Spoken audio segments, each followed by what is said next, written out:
Bon alors pour commencer, qu'est-ce que t'appelles un film bien viril? Déjà, je pense que le terme est très mal choisi. Ça part bien comme d'habitude? À mon sens, c'est un peu comme le mot féministe en fait.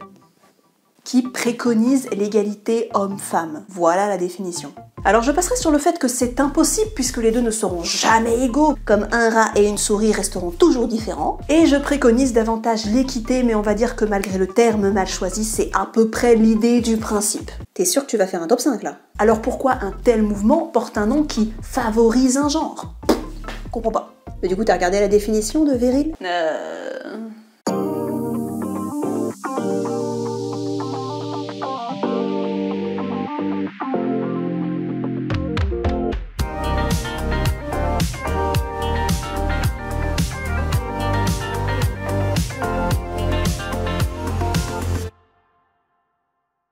Définition de virilité, ensemble des attributs et caractères physiques, mentaux et sexuels de l'homme.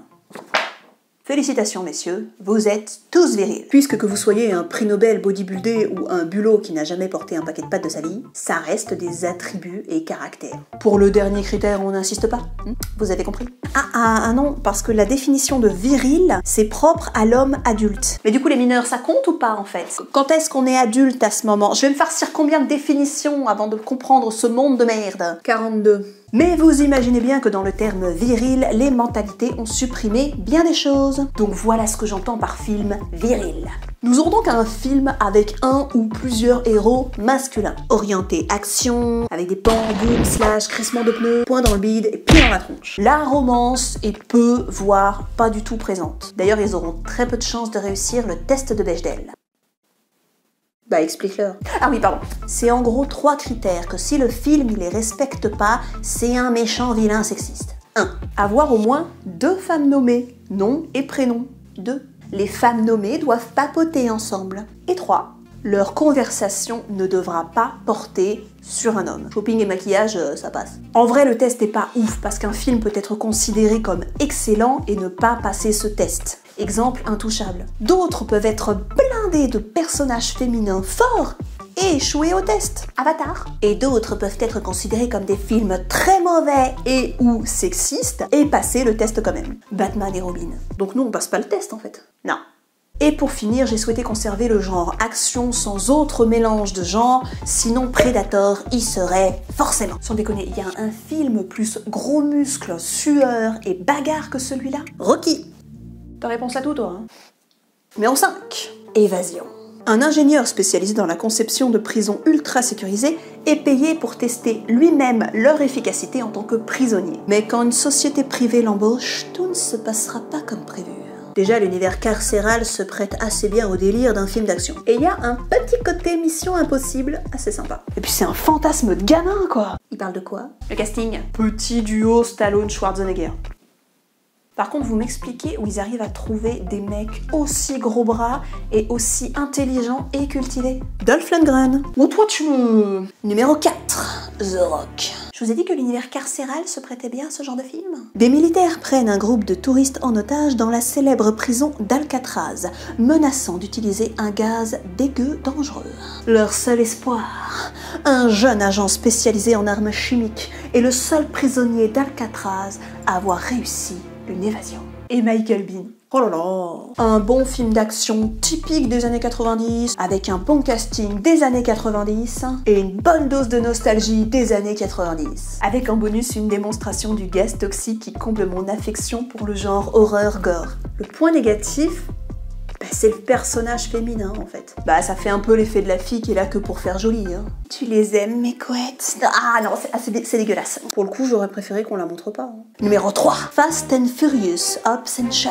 Je vous ai parlé de la fille qui est là juste pour faire jolie? Non, parce qu'il y a 5 personnages sur l'affiche. Autant la première fille, je veux bien. Autant la deuxième, elle est là pour faire bombasse quoi. Et elle est bombasse. Bon mais c'est quoi le pitch? Depuis leur première rencontre, l'agent de service de sécurité... Ouais, c'est The Rock et Statham qui tapent sur la gueule à Idris Elba. bas.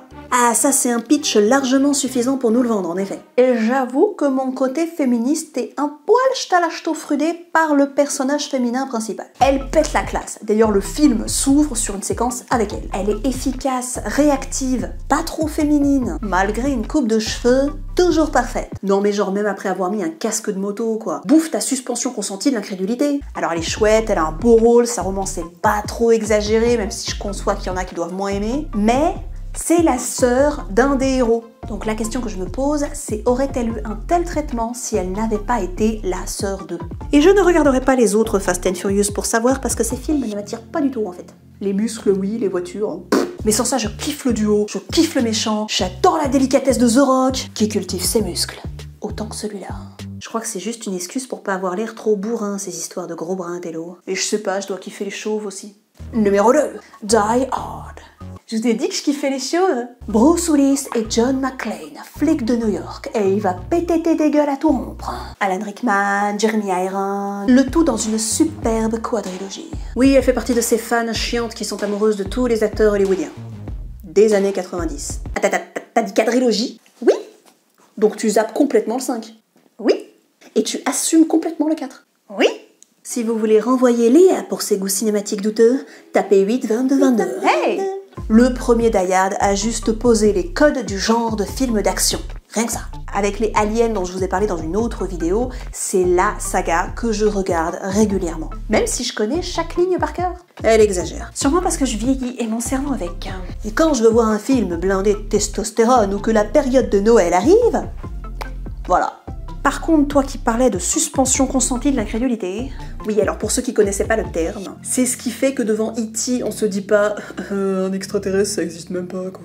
On ferme sa gueule et on accepte l'univers dans lequel on veut nous emmener, tant qu'il est cohérent. Ouais, bah bizarrement, pour citer le 4, que beaucoup de gens détestent, quand tu me dis, il y a un mec qui saute d'un avion de chasse en plein hula hoop directement sur un toboggan en bitume sur 50 mètres sans une égratignure, j'ai du mal. Mais quand tu ajoutes, c'est Bruce Willis, comme un lundi. Numéro 1, l'agence Tourisque. Ouais, j'ai pas de transition pour celui-là. En réalité, c'est pas mon préféré, mais je lui ai réservé la première place pour le thème du classement en fait. Donc pour ceux qui ne connaissent pas, c'est une vieille série des années 80 où un groupe de 4 anciens soldats commando d'élite condamnés et emprisonnés à tort s'évadent et deviennent le dernier espoir des gens en détresse tout en étant recherchés par l'armée. Ce film est l'histoire de leur rencontre. Et il est carrément cool. Mais au-delà du fait que les 4 personnages principaux aient des qualités qui leur sont propres, gros bourrin cogne du poing, longueur d'avance, petit génie des plans d'action, et complètement pété du bocal, bah, ils sont tous virils. Bon alors je sais qu'on parle d'un film hollywoodien avec des acteurs qui passent forcément bien à l'écran et qui sont clairement pas dégueux à regarder, mais c'est pour dire qu'il existe tellement de façons d'être viril. Un mec peut être petit, grand, mince, musclé, rond, barbu, imberbe, génie ou pas, sensible ou moins. La virilité a de multiples visages. Après, pour les plus jeunes, faut juste pas vouloir aller trop vite, ça va venir. Et c'est pour ça que le terme m'embête un peu, parce qu'on a tendance à le réduire à son stéréotype qui est loin d'être suffisant. Alors que vous n'avez pas besoin de la carrure de Dwayne Johnson pour ça. Pour preuve, elle est parfois plus virile que la moitié des hommes de cette planète. Tout à fait. Non, mais si je peux même plus te vanner, je fais ouais, quoi, bah, moi, chercher aussi, à un moment, c'est pas réagir. Donc tous les hommes sont virils. Bah selon la définition de la virilité, oui. Oui, mais selon toi. Ratatouille. Pardon? Tous les hommes ne sont pas virils, mais un homme viril peut se cacher n'importe où. Bon, et un détail au sujet de la place de la femme dans les films d'action qui sert souvent de caricature visuelle. D'un côté, je cautionne évidemment pas ce cliché, puis d'un autre, bah, je me rince l'œil sur les acteurs au même titre que les hommes sur ces femmes potiches. Donc bon, regardez des films d'action les filles, il y a plein de beaux mecs.